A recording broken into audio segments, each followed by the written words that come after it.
मेरा ज्ञान है कि मैं जान रहा हूं, मैंने पिछले भाव में भी नहीं किया, उसके पहले भी नहीं किया, उसके पहले भी नहीं। हे कृष्णा, जहां तक मुझे याद आ रहा है 7 भाव तक मैंने ऐसा कोई काम नहीं किया कि मुझे ऐसे बाणों की सैया पर सोना पड़े। तब कृष्ण कहते हैं, चूंकि नेमिनाथ भगवान भी अवधि ज्ञानी थे,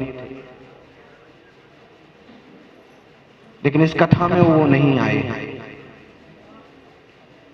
कृष्ण कहते हैं, आपने 7 भाव तो जान लिए, 8वें भाव की बात भी याद करो।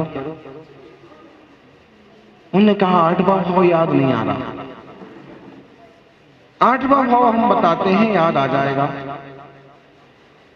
8वें भाव में आप एक बड़े सम्राट थे, रथ से जा रहे हैं और जिस रास्ते से जा रहे हैं उस रास्ते में एक सांप धीरे धीरे रेंगता हुआ इस तरफ से उस तरफ की ओर बढ़ रहा है। रथ अपनी फुर्ती पर है, दौड़ पर है। आपने जैसे तैसे रथ को तो कंट्रोल कर लिया, लेकिन अपने मन को कंट्रोल नहीं कर पाए। आपको जो जाने की जल्दी थी, जल्दी में क्या किया, दया के कारण से सांप को उठा के अलग तो किया, बाण पर लेकर के उसको एक तरफ तो फेंका, लेकिन इस ढंग से फेंका कि बबूल के झाड़ों पर गिरा, कांटों पर गिरा। कांटों पर गिरेगा सर पर क्या हाल होगा। सब तरफ उसको कांटे ही कांटे चुभ गए।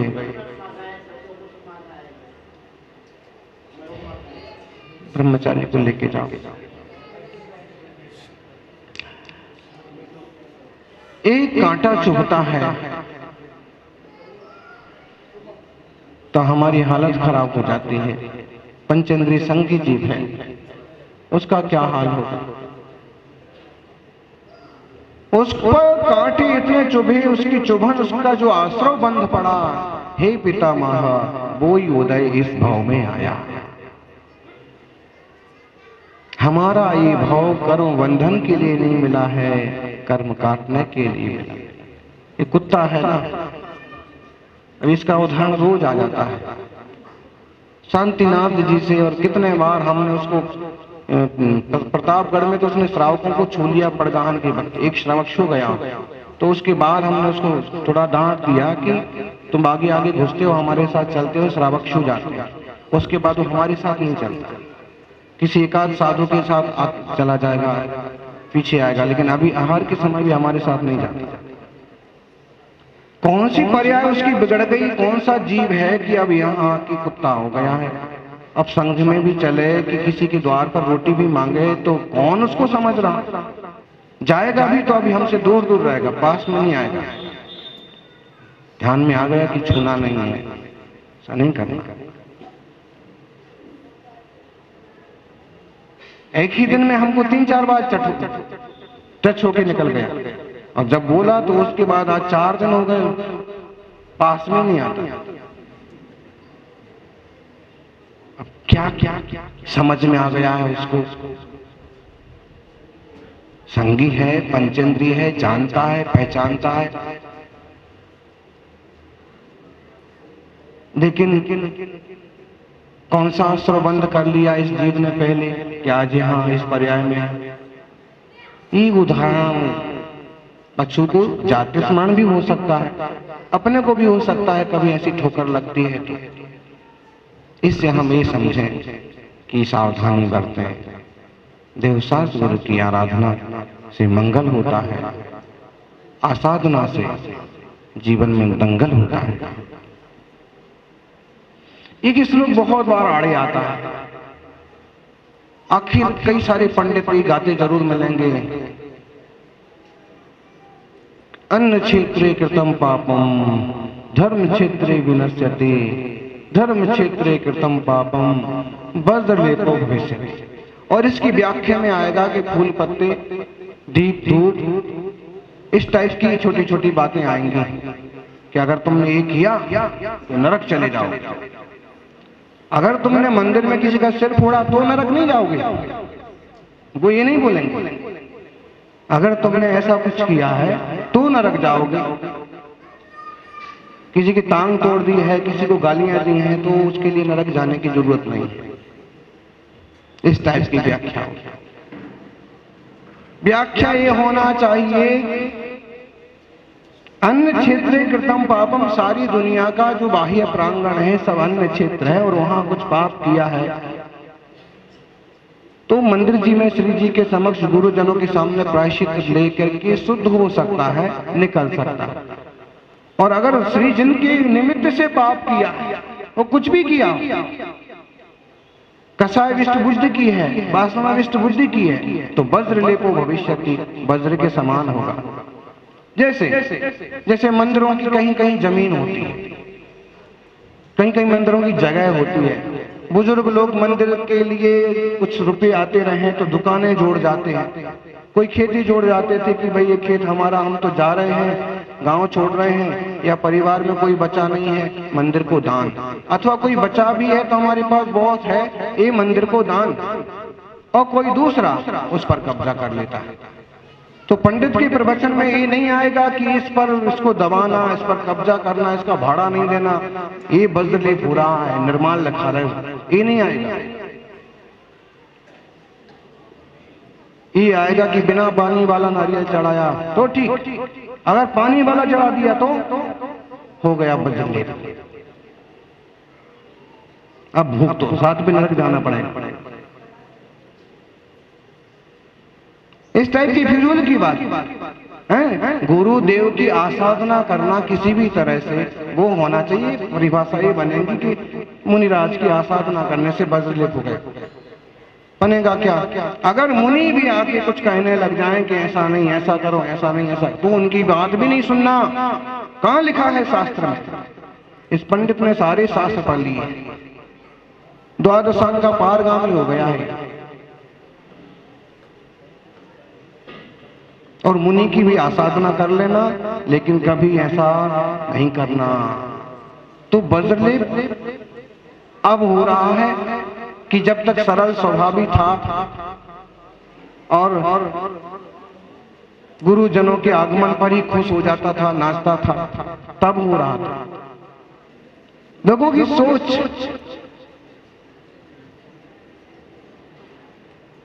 प्रभु की पूजा अभिषेक करने में, एक वासुपूज्य भगवान की स्तुति में भी कुछ समंत्र भद्र स्वामी ने श्लोक लिखे हैं और उन श्लोकों की भी व्याख्या ए पंथी भी करते हैं, वो पंथी भी करते हैं।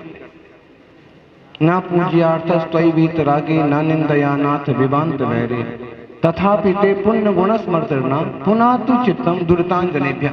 एकदम कांच की तरह पारदर्शी है ये वाक्य आचार्य समंत्र भद्र स्वामी का, और वो कह रहे हैं कि भगवान आपको पूजा से कोई मतलब नहीं, ऐसे मुनिराज का। देख लो, आपको पूजा से कोई मतलब नहीं और कोई गाली दे तो भी आपको कोई मतलब नहीं, तो फिर ये लोग करते क्यों है पूजा? तो उन्होंने कहा कि आपकी पूजा करने से, आपकी आराधना करने से, आपके पुण्य गुणों का स्मरण करने से, तथापि ते पुण्य गुण स्मृतिर्ना पुनः तो चित्तम दुरितांजनेभ्य। हमारा जन्म जन्म से मेला ये जो दिल है ना, हृदय है ना, मन है ना, ये धुल जाता है, साफ हो जाता है, इसलिए हम आपकी पूजा करते हैं। अगर प्रभु की पूजा करने से चित्त प्रसन्न हो, आनंदित हो, तो पूजा सार्थक। भगवान के सामने आके आनंदित हो, आह्लादित हो, तो जिनालय में आना लाभदायक है। आकर के गुस्सा होने लग जाए, मंदिर में से छतर चुराने के भाव आने लग जाए, गुप्त भंडार के रुपए निकालने के भाव आने लग जाए, बाहर रखे हुए किसी के बढ़िया जूते चप्पल चुराने के भाव आने लग जाए, तो सब निरर्थक। और वहां आकर के और ये दीपक किसने लगा दिया, ये धूपक किसने कर दिया, ये द्रव्य कौन बीच में रख के चला गया, अभिषेक का ये कोई टाइम है क्या, और बखेड़ा करने लग जाए। तो हर मंदिर की कुछ व्यवस्थाएं होती हैं, होना चाहिए, लोगों को उसको फॉलो करना चाहिए, लेकिन ये सब चीजें झगड़े का कारण नहीं बनना चाहिए। कभी कभी ऐसा भी करना पड़ता है, कोई बाहर से आया है कह रहा है कि मैं 10 किलोमीटर से आया हूं और मेरा नियम है कि अभिषेक करूंगा तो ही भोजन करूंगा। अरे हो गए ना, लिखा नहीं दिख रहा है तेरे को 7 बजे के बाद अभिषेक नहीं होगा और अब 10 बज रहे, ये वहां तर्क काम नहीं करेगा। यहाँ तो भाई छोटे से श्री जी ले लो, अच्छे से अभिषेक कर लो और भोजन करने हमारे घर पर, ये होना चाहिए। लोग किस ढंग से सोचते हैं, वो किस ढंग से सोचना चाहिए, गौर करना कभी।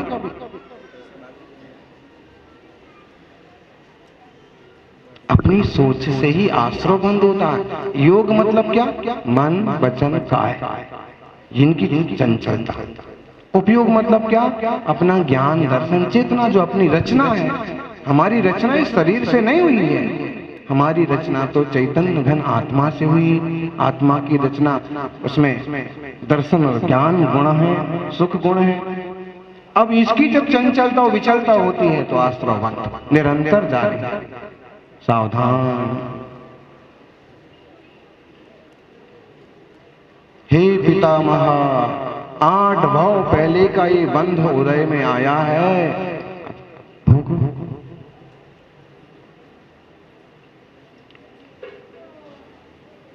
कनकुदरी का कहानी किस्सा आपने सुनी, मुनिराज ने नाम लिया था। अंजना का जीव पिछले भाव में, बड़ी सुंदर रानी थी, 2 रानियां थी, और जो दूसरी रानी थी वो जो है श्री जी का छोटा सा चैत्यालय बनाया, वंदना करना, नवन करना, भक्ति करना, प्रभु के समक्ष नृत्य करना, और उसमें, और इसको पता नहीं किस बात की चिढ़ होती। देखना, कभी कभी किसी के धर्म कार्यों से भी हमें चिढ़ होने लगती, कभी कभी किसी के अच्छे गाने से, अच्छा प्रस्तुतिकरण से भी हमें चिढ़ होने लगती। कहीं ना कहीं उसमें ईर्ष्या द्वेष कोई कारण बन जाता। होना चाहिए खुशी की, चलो कोई तो है कि मंदिर जी में ऐसे नाच नाच के अभिषेक करता, गा गा की आरती करता, मंगल द्रव्यों से भक्ति करता, अभिषेक करता।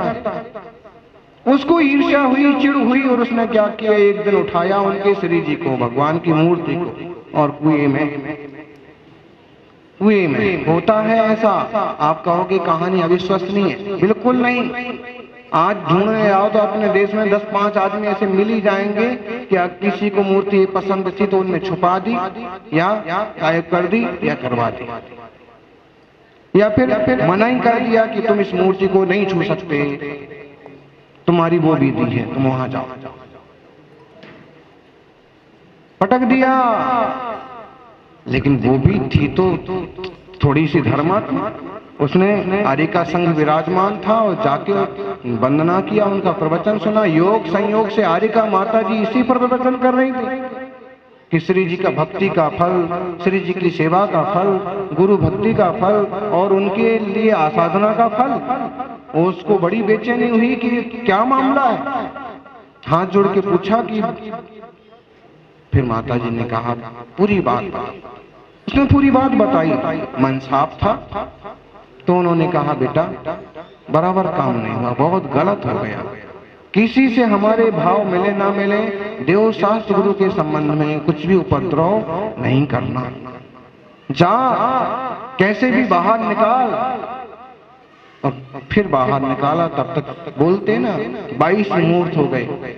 उदय जो आया, अंजना की कहानी है। एक कनकोदरी बाद में अंजना के रूप में जन्मी। पवनंजय से विवाह हुआ। पवनंजय को रूप पसंद आया, उसका बोलना पसंद आया, उसका सब पसंद आया, तभी उसने हाँ करी। जब एंड टाइम पर होता ना कि जब सगाई हो जाती है, पक्की हो जाती है, तो फिर थोड़ा सा मिलना जुलना। आजकल तो माँ बाप भी छुट्टा छोड़ देते हैं, जाओ घुमाओ थोड़े महीने 15 दिन के लिए। तब ऐसा नहीं होता होगा तो चुपचाप मिल लेना, बात कर लेना, ऐसा कुछ होता होगा। तो जैसे चुपचाप पहुंचे तो किसी और राजकुमार की बात निकाली किसी सखी ने। वो राजकुमार भी तो सुंदर है और ये है वो है, और उसने कुछ जवाब नहीं दिया। उसे मना करना चाहिए था कि मेरी सगाई तो पवनंजय से हुई है, सबसे बढ़िया वही है। उसने कुछ नहीं बोला, तो पवनंजय ने ये समझ लिया कि देखो इसने मेरी निंदा सुन ली, अब मैं मजा चखाता, अब मैं शादी नहीं करूंगा। फिर पिता ने मनाया कि बेटा शादी तो कर, राजघरानों में सब तरफ बदनामी हो जाएगी, बाद में तेरी जो इच्छा। उसने कहा ठीक है और दिखाता, शादी कर लूंगा, लेकिन इसको कोई कारण नहीं है, कितना सा कारण है। उसने सिर्फ इसकी निंदा सुन ली। उसे क्या पता कि खड़ा खड़ा ये बदमाश पवनंजय, और शादी होके आए। और उसी समय उसने कहा कि तेरा मेरा कोई संबंध नहीं। 22 साल गुजर गए, और आज भी वैदिक संस्कृति में, हिंदू संस्कृति में यही कहा जाता है कि हनुमान जी के कोई पिता नहीं थे, हवा से पैदा हो गए। पवन पुत्र मारुति, नाम तो आज भी वही है। जबकि कथा कहती है कि पहली रात में और उनको एक तरह से अलग हो गए। बाद में ये हुआ कि 22 साल बीत गए। 22 घड़ी के कितने साल बीत गए, कितना बंद पड़ गया, 22 साल हो गया। कितना बढ़ के मिलता है, इतना सा करेंगे तो इतना बड़ा मिलता है। वो तो जितनी तेज कसाई होती है उतना तेज मिलता है। 22 साल बाद ऐसा निमित्त बना कि युद्ध के लिए पिता जा रहे थे, पवनंजय के पिता। तो पवनंजय ने कहा कि मैं जवान लड़का घर में बैठा रहूं और बूढ़ा बाप युद्ध के लिए जाए, शर्म की बात। आप मुझे आज्ञा दें, रावण की तरफ से युद्ध करना है तो भी मैं जाता हूं और जीत के आऊंगा। पिता ने मान लिया, चले गए। मानस सरोवर तक पहुंचे। वहां पहुंचने के बाद चकवा चकवी का विरह का पंछी होते हैं कि वे एक दूसरे से अलग होते हैं तो बड़े दुखी होते हैं। तो उनको फिर अपनी याद आई वापस 22 साल बाद। अंजना को क्या दुख हो रहा होगा, उसको कैसा लग रहा होगा, उसको क्या तकलीफ हुई। अब होश आया 22 साल बाद, पहले नहीं आया। पहले रास्ते में दिख जाए, कि मंदिर में दिख जाए, कि माता पिता के पास दिख जाए तो मुंह चढ़ा करके चला जाता था, कि भी हाथ जोड़े, कि नमस्कार करे, कि पानी लाए तो उसको यूं झटका देता था। और अब उसे सारा प्यार आ रहा। प्रहस्त नाम का उसका दोस्त था, उसने कहा कि अंजना की बहुत याद आ रही। उसने कहा कि मूर्खे, जब वो बार बार हाथ जोड़ती थी तो तेरे को दया नहीं आती थी। किसी की लड़की घर में लाया, मैंने पहले भी समझाया है, तो उस पर पहले तेरे को ध्यान देना चाहिए, और आज कह रहा याद आ रही। भाई कुछ भी कर, लेकिन मुझे तो घर जाना। अब युद्ध का किनारे पर आ गया है, बीच में छोड़ के जाएगा तो थू नहीं होगी।